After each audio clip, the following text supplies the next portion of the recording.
My name is Michelle Cardenas. Before, my life was a total mess because I grew up having a grudge towards my father. Because I blame him for the death of my only brother at a young age. And I hated him so much because he abused me and my two sisters.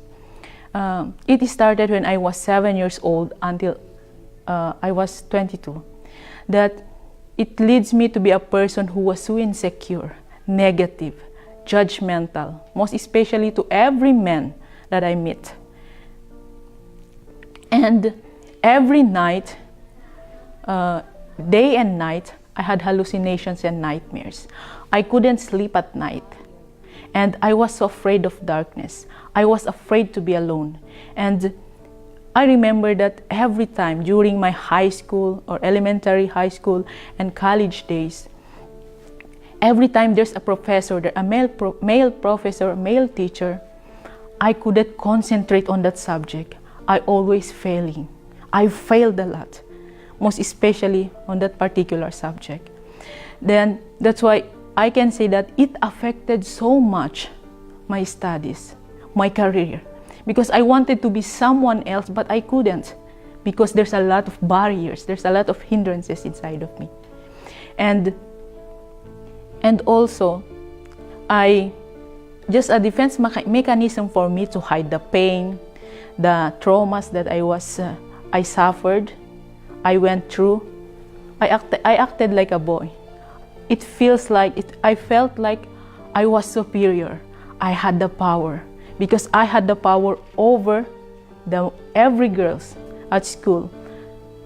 I even kissed them in front of many people, so that just to show that I'm powerful, I am like this. But deep inside of me, I was crying. At the bus, I'm alone. I was there crying and asking God to help me, because I don't know what should I do in order for me to escape from our home, to escape from my dad's hands.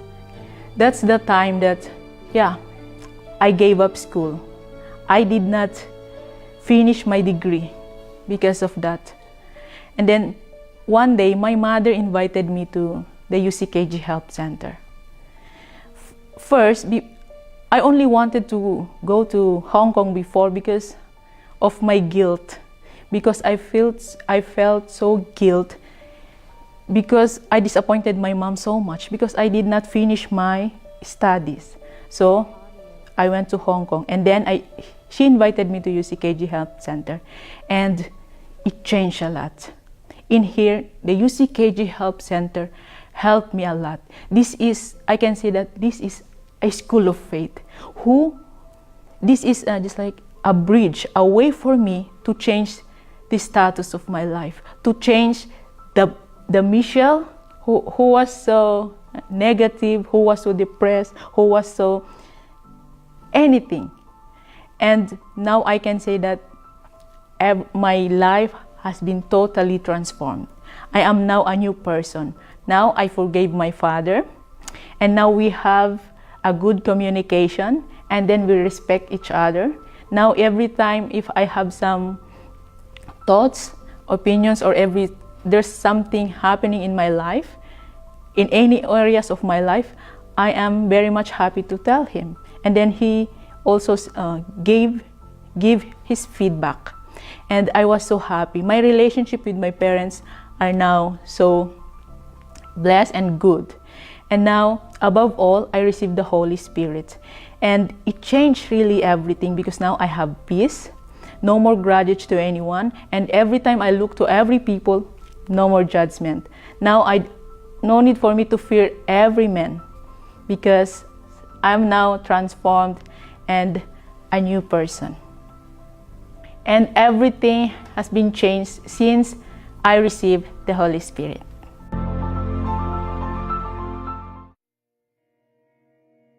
It was actually in my secondary school it happened.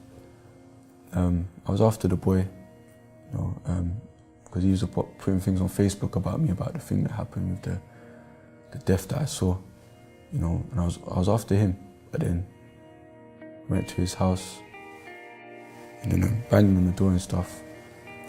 And then we saw him in that, because I was with a couple of my guys. And then I don't know what came out. It's like I just blacked out. Literally, I don't know what came over me.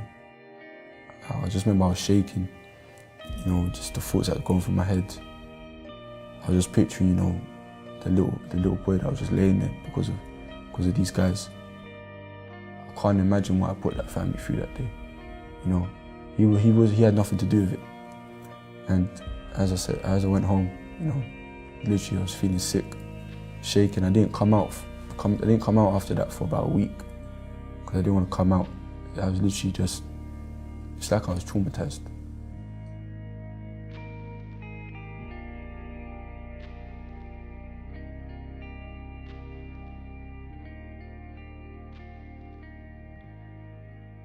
I was speaking to my mum about this, about everything I got myself into. And she said that obviously from a young age I was already kicking off and stuff, but by 13 I was already involved in the gangs, the fighting.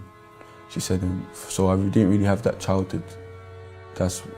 And she said she started noticing change for me from the age of 13. She started seeing, finding knives in my bag, random money popping up, phones that didn't belong to me, at the age of 13. So that's when I already got myself involved. At the age of 16 I had 2 court cases with a massive criminal record. It started, as just postcodes, areas, but then after I got, personal, they would come after my family, I got after theirs. So a lot of money things were involved. We would leave each other dead if we could, So it got that personal. I had a close family member at the time, we used to call each other cousins. he was around 5, I was taking him to the shop. A car speed hit him, and I watched him die. The ambulance came, he was pronounced dead. The day after, I was getting Facebook posts, comments, laughing at me, saying I left him to die, all these things. From that, I wasn't the same again, They just took someone that was like family to me, so even when I did these things, even if I felt guilty, I always put in my mind, but they did this, so I'm gonna do even worse to them.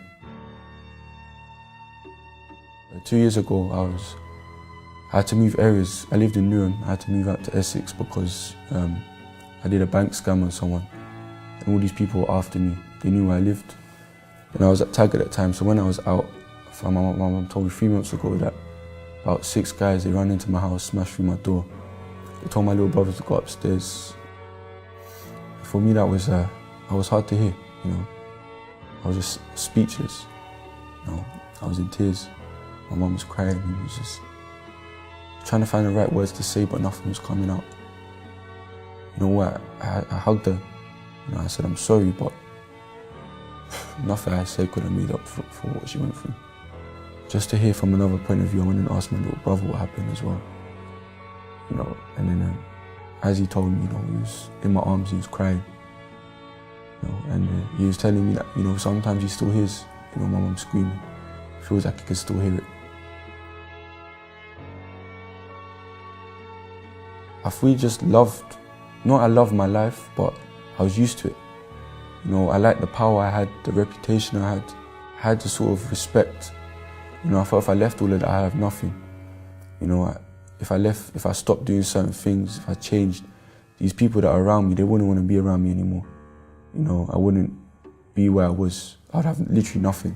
So it was a sort of sense of fear, I just really loved my reputation at the time. Many things I've tried, because I was in youth offenders, the yacht program for around 2 years, because when I finished my first 9 months, I got arrested 8 days later. I had to go straight back. I tried counselling, but then I ended up attacking my counsellor. So a lot of things I was trying. Even I had a teacher in my school that was really trying to help me change. I couldn't, everything. I was literally trying everything out there to change, but I was always being drawn back to what I used to do. I'm not allowed in my old area no more, so we got moved out to Essex. First, I wasn't seeing a lot of the old people I was seeing. I speak to them, I see them now and then. I wasn't really seeing much, so already I was sort of having that detachment, but then, you know, the girlfriend I was at the time, she brought me to the love school. You know, she brought me to the church and stuff like that, you know. And from then, I just came off tag literally about a week before. So it was really, I needed a fresh start, you know. And then when I started speaking to people that went through the same thing, you know, probably even worse than me, they were telling me, no, you can do it. If I can do it, you can do it. From then I found a motivation within me that I never felt before.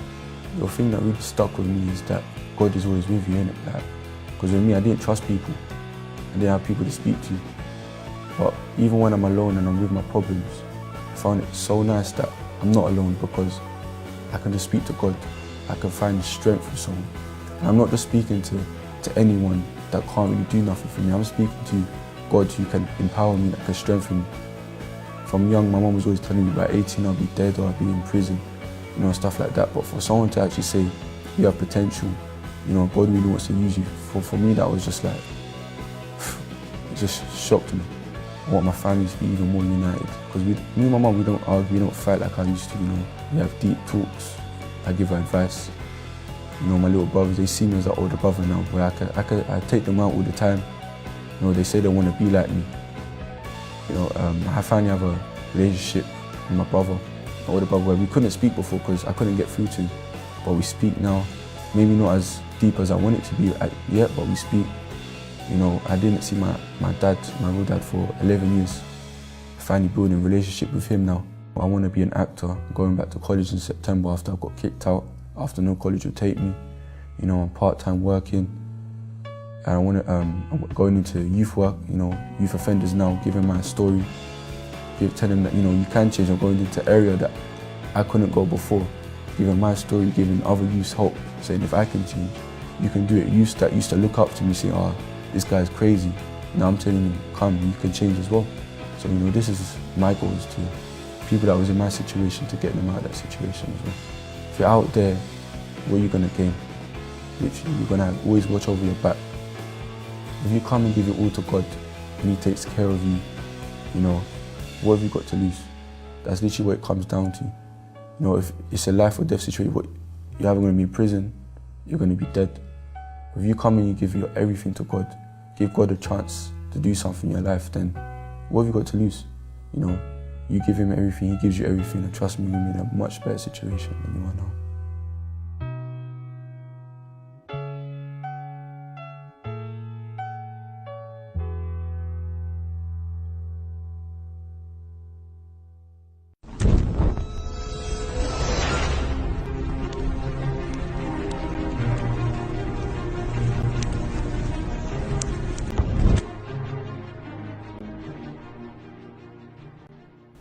Hi, I'm Elsa Tawali. Before, I used to spend my New Year with my family, although I never experienced that we are whole, because my mom is working abroad and my brothers also.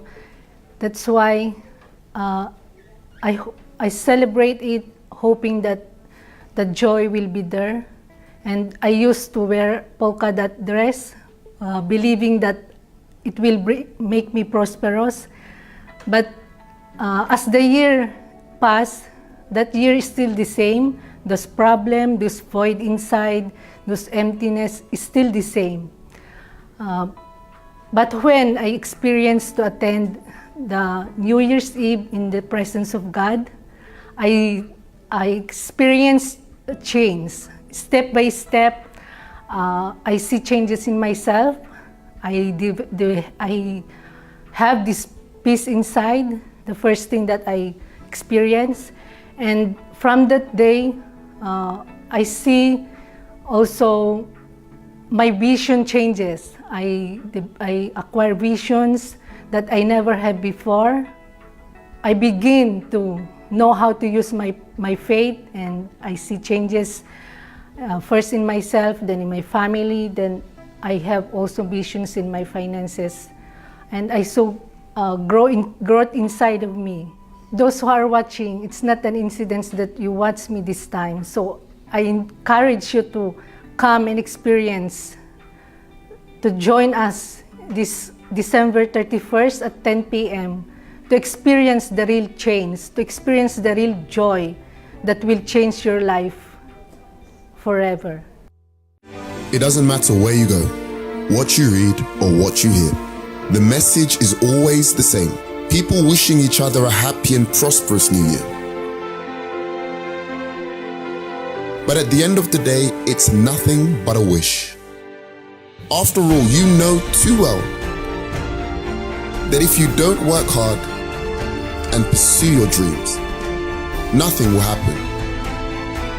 You thought that 2016, 2017, and even 2018 would be different. But after each new year, the change still never takes place. So do you still believe that just by wishing you'll have a prosperous new year, that your future will be any different? But through your faith and this New Year's night vigil, along with the Lord's Supper, we will be determining that your plans for this new year will become a reality, and that the upcoming year will be filled with better and greater things. Monday, 31st of December at 10 p.m. at the Universal Church, 8th floor, Trade Square Building, 681 Cheng Shawan Road, Kowloon, MTR, Exit B. My name is Jocelyn Saladino. I've been here in this church for almost 3 years. When I came here, my life was a mess. I was very sick.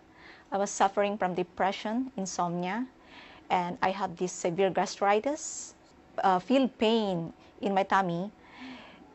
And I wanted to die because it seems that life for me is already useless. It's no inspiration anymore, and I wanted to commit suicide. So as well as also my family, was also in a mess. The whole family's love life was a mess. My father left us. My brother's wife left him. And my sister's marriage was also in a wreck because they always fight. So everyone in the family was very sick, and I was very desperate at that time. So for the whole year, I was here, I just hearing the message, but I was not putting my life at the altar until such time that I finally surrendered my life at the altar, and that's how my life has changed. My sister's marriage restored. Her problem with her ovary for so long times was already healed, and she was being given a new baby. And at the same time, her husband also got healed, and they were inspired to put up a business, and that business was grow up very fast and is growing until now. As well as my brother also remarried another woman, and they were now happily living in Canada. As for me, my financial also grow. I have this trading business online, and lately God inspired me a business. It's about the organic farming, and inspired me to make it big. And right now, clients are waiting for me. Big clients, in fact, are waiting for me to make the deal with him as I arrive in the Philippines. Before I came to UCKG Health Center, I didn't have anything. I didn't have a house. I didn't even have a property. I didn't have a savings. I didn't have a business. I'm Jocelyn Gamiao. I've been in Hong Kong for 29 years and 4 years at the UCKG Health Center. And before I came to the UCKG Health Center, my life was in a terrible situation. My daughter was addicted in alcohol, in gambling, in cigarette, addicted to drugs, and her marriage is totally mess as well. And during those years of hardship for 26 years, everything that I earned here, it went to nothing. But now, when I came to UCKG, it is here I learned how to use the faith. I learned here how to apply whatever I learned here and obey whatever the man of God teaches us, I obey and persevere and apply. And I also joined the chain of prayers and also the sacrifices, and also attending the every Monday I also attend. My first sacrifice is my whole salary. So that purpose is to let my daughter to be set free and transformed. And now my daughter, she is already totally transformed, set free from all her addictions. And this last campaign, God asked me to the biggest sacrifice that it is very hurtful, but I obey Him. He asked me to give my only savings that I have in the Philippines, and amounting to 35,000 Hong Kong dollars. And but God honors my faith, and now I have received more than 10 times of the sacrifice that I gave. I received a bonus and all my compensation, and it's around 560,000 plus another bonuses from the family of my employer. I became faithful to God, and now He blessed me abundantly. Blessed me with the house worth 1 million pesos, and also a savings of around 4 million pesos. And I have also property. The 4 hectares is a farmland, planting the corn and rice and vegetables. But the most precious blessings that I received from God is the baptism of the Holy Spirit. And I thank God for everything, for all blessings that He has given me. At that point of my life, I think I was literally at the edge. I got to a point where I thought, what is the point of going on? Everything about my life is a mess. Everything is just so painful. So I just didn't see any point in going on. I felt pain, nothing but pain.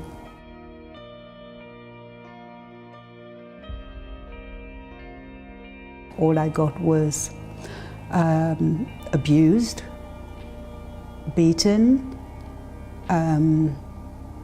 verbally, physically, mentally, in every way really. It went on for 10 years. 10 years of being beaten, 10 years of being abused. Sometimes you just think to yourself, who's going to believe me? Who's going to believe anything I say? Because when they look at the person, the person that was abusing me, you know, he was nice to everybody else. He was nice, but they didn't see him when, you know, when he was drunk. They didn't see him when we were behind closed doors.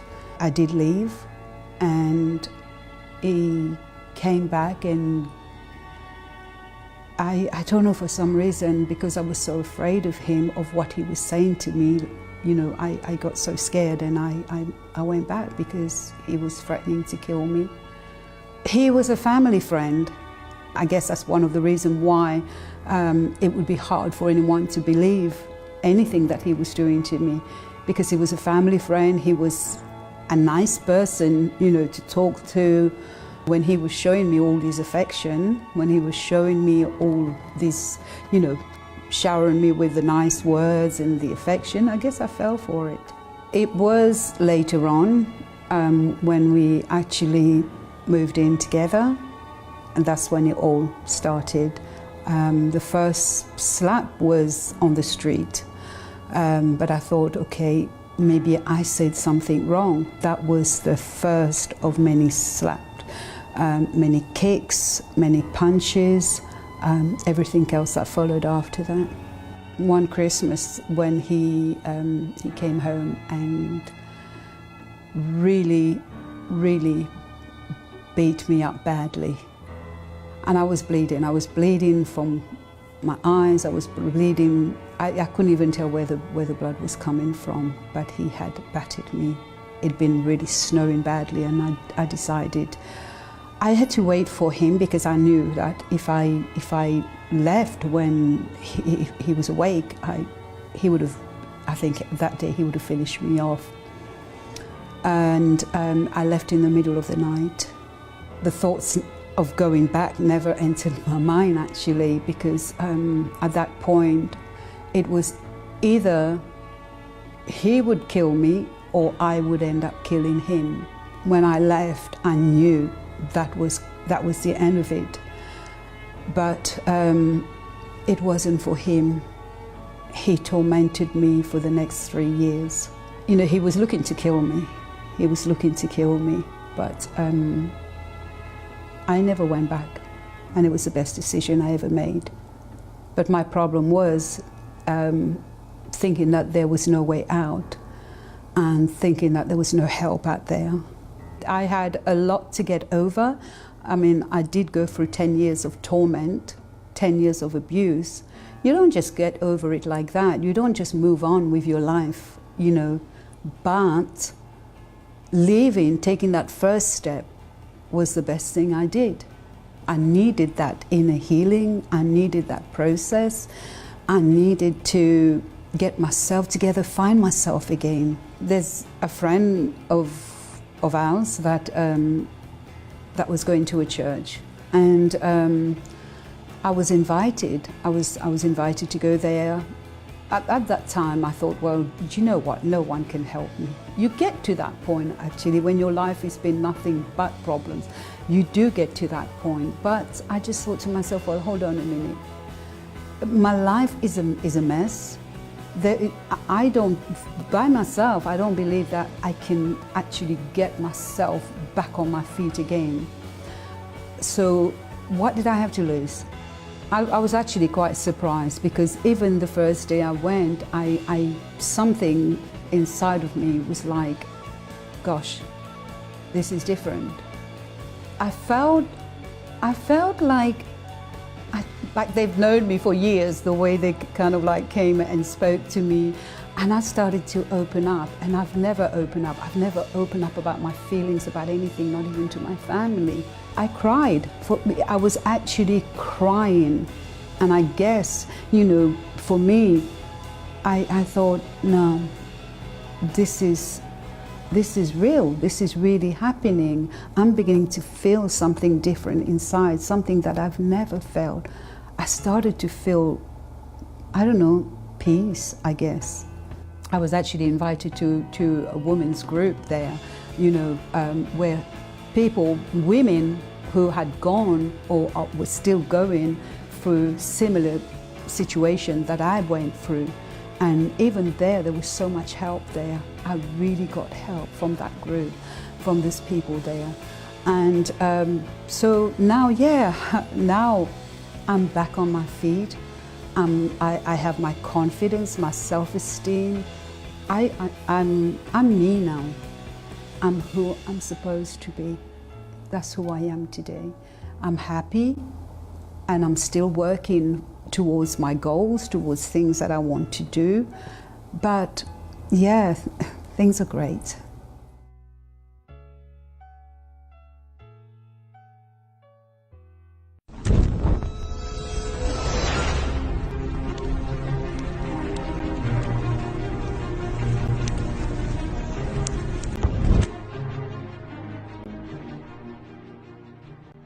Hello everyone, my name is Loida Soriano. Before, I used to celebrate New Year's Eve with a lots of food, gathering with friends, and wearing polka dot shirts, putting money in our pockets to believe that I will become prosperity for the whole year. But nothing happened. The poverty is still there, and then I used to jump to become taller, but it's still fake. I'm still small. But when someone invited me to join New Year's Eve, my life changed. I start to learn how to use my vision to start a new goal in my life. I learn and I receive the real joy that God's promises. And those who are watching me right now, come and join us this night vigil to surely God will bless you. And thank you. It doesn't matter where you go, what you read, or what you hear. The message is always the same. People wishing each other a happy and prosperous new year. But at the end of the day, it's nothing but a wish. After all, you know too well that if you don't work hard and pursue your dreams, nothing will happen. You thought that 2016, 2017, and even 2018 would be different. But after each new year, the change still never takes place. So do you still believe that just by wishing you'll have a prosperous new year, that your future will be any different? But through your faith and this New Year's night vigil, along with the Lord's Supper, we will be determining that your plans for this new year will become a reality, and that the upcoming year will be filled with better and greater things. Monday, 31st of December at 10 p.m. at the Universal Church, 8th floor, Trade Square Building, 681 Cheng Shawan Road, Kowloon, MTR Exit B.